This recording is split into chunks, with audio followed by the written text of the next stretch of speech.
두 번째 뉴스는 러시아가 새 달 착륙선 루나 25호를 발사했다는 소식인데 오늘 뉴스를 보니까 47년 만에 도전인데 안타깝게 실패로 돌아갔다는 뉴스가 떴습니다. 아, 정말 안타깝습니다. 그러니까 보통 이런 거 보면은 뭐 러시아 실패했어, 와 다행이다 그러는데요. 예. 심지어 이쪽은 안 그러더라고요. 그러니까 어. 심지어 우리나라 일본이 로켓을 봤는데 폭파했다 하더라도 한국 과학자도 안타까워합니다. 그러니까 그렇게 과학 기술 이런 거 서로 경쟁하고 그런 것들은 아니거든요. 1976년 루나 24호 이후에 무려 47년 만에 재도전이었죠. 예. 전 세계인들이 흥미롭게 지켜봤는데 안타깝게 됐어요. 예. 미국에 나사가 있다면, 미 항공우주국이 있다면 예. 러시아에는 로스코스모스가 있어요. 그러니까 러시아 연방 우주국이죠. 예, 예. 근데 도대체 이게 왜 폭발했냐, 왜 추락했냐 했더니 로스코스모스에서는 엔진 문제로 추락한 것 같다고 일단 발표를 했습니다. 우주선을 착륙 전에 그러니까 궤도에 올려야 될 엔진이 예. 계획대로라면 84초 동안만 작동해야 되는데 예. 무려 거의 1.5배인 127초나 작동했다고 합니다. 근데 엔진이 더 오래 작동해서 추락했다는 거는 무슨 뜻이죠? 그러니까 이게 뭐냐면 날아가는 게 아니라 그냥 착륙할 때 문제였어요. 아, 그러니까 착륙할 때 쭉 보면 어떻게 하냐면 엔진을 너무 빨리 떨어지면 안 되니까 그렇죠. 역추진을 하잖아요. 예, 예. 비행기도 마치 역추진을 해서 떨어지지 않게 하는데 두 단계로 나눠서 역추진을 합니다. 그러니까 달 착륙선이 빠른 속도로 달에 착륙하면 안 되잖아요. 그래서 예. 속도를 줄이기 위해서 역추진할 때 보통 1차 역추진 때 초속 수십 메트까지 줄여요. 그러니까 수십 메트까지 줄인 다음에 그다음에 얼마 안 남았잖아요. 그러면 다시 2차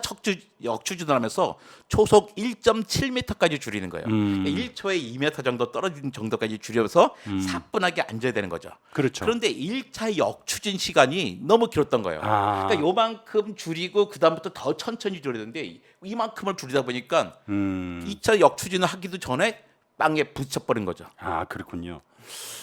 그래도 러시아면 우주 강국이잖아요. 네.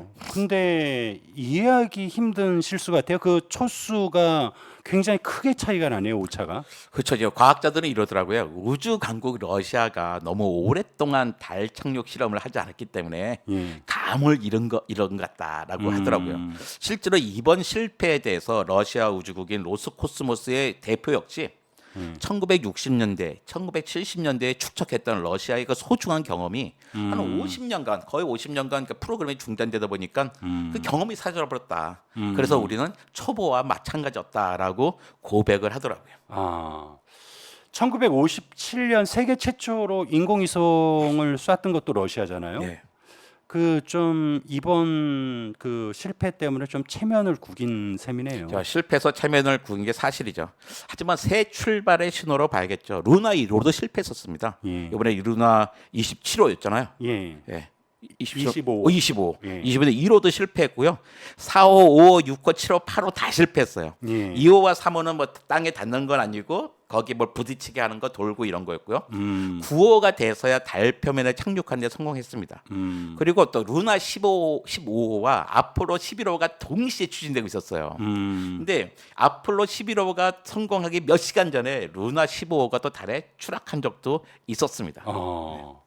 근데 흥미로운 거는 인도는 지난달 14일에 이미 무인 탐사선 찬드라얀 3호를 발사했고 23일 내일이죠. 현지 예. 시각인지 모르겠지만 달의 남극 지역 지금 러시아가 착륙하려고 했던 곳에 착륙을 시도할 예정이라고 예. 하는데 만약 성공한다라면 인도의 탐사선이 달 남극 지역에 처음 착륙하는 그 탐사선을 성공한 나라가 인도가 되는 거네요. 그렇죠.